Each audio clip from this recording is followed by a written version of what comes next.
तो hello everyone, computer is my passion में आप सभी का स्वागत है। तो आज हम कीबोर्ड में जो फंक्शन की है उसके बारे में हम जानेंगे कि फंक्शन की का क्या यूज है।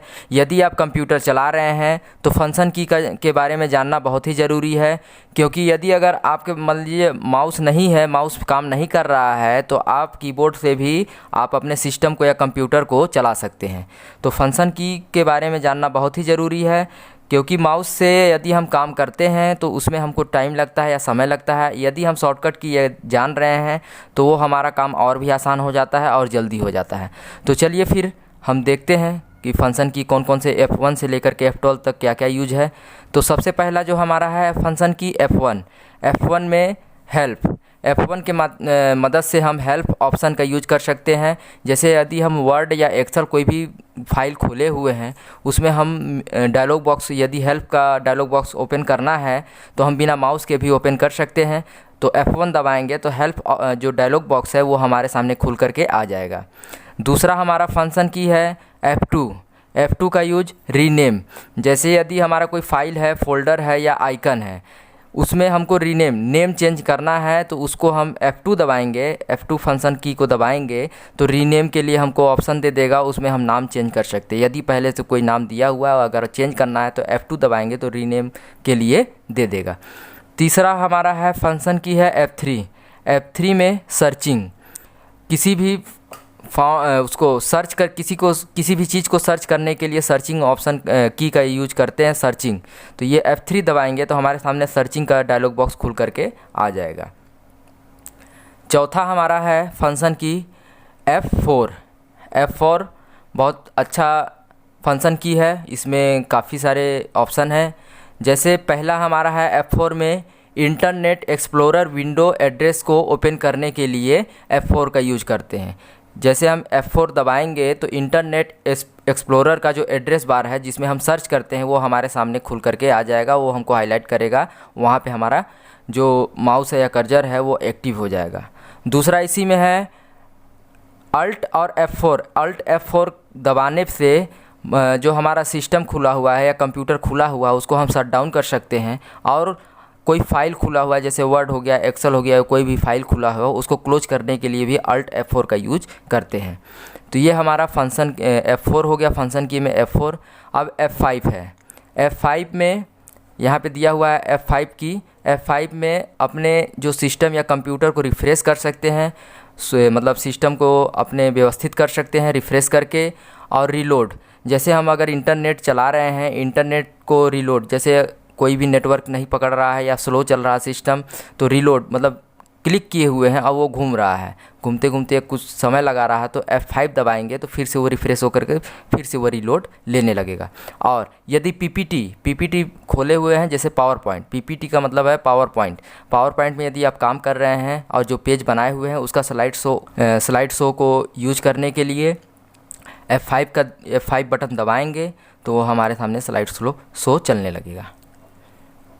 अगला है हमारा फंक्शन की है F6 का यूज हम highlight address bar,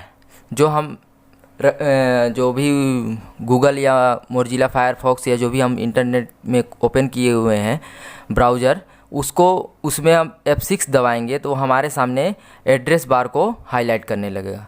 address bar में हम पहुंच जाएंगे F6 को दबाने से।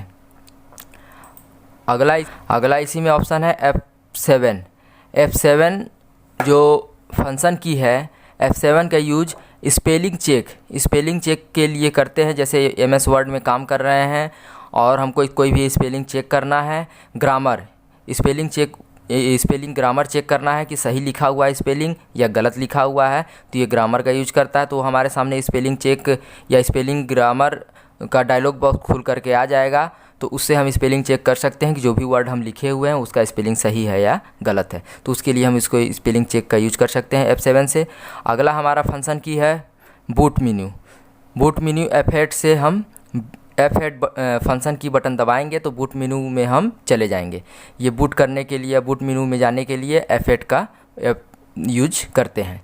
अगला F9 यदि हम किसी भी ऑप्शन को या किसी भी चीज़ को सेलेक्ट किए हुए हैं, हुए हैं तो सेलेक्ट किए हुए चीज़ को F9 बटन दबाएंगे तो वो रिमूव कर देगा, सेलेक्ट किए हुए चीज़ को हटा देगा, रिमूव कर देगा। तो F9 से हम कोई भी चीज़ सेलेक्ट है तो उसको हम हटाने के लिए F9 बटन दबाएंगे तो वो हमारे सिस्टम से हट जाएगा या हमारे फाइल से या फोल्डर से हट जाएगा। उसके बाद अगला ऑप्शन है F10। F10 का यूज शिफ्ट प्लस F10 दबाने पे माउस का राइट क्लिक ऑप्शन का डायलॉग बॉक्स हमारे सामने खुल करके आ जाएगा। जैसे हम माउस से राइट क्लिक दबाने पे हमारा जो ऑप्शन खुलता है, ऑप्शन का डायलॉग बॉक्स, तो हम बिना माउस के F10 दबाएंगे तो माउस का राइट क्लिक बटन ऑप्शन खुल करके हमारे सामने आ जाएगा। अगला हमारा फंक्शन की है F11।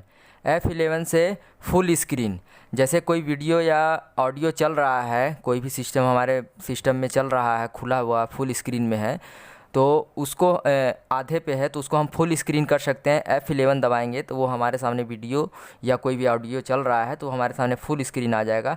F11 फिर दोबारा दबाएंगे तो हमारे सामने हाफ स्क्रीन पे फिर हो जाएगा। उसके बाद अगला फंक्शन की है F12।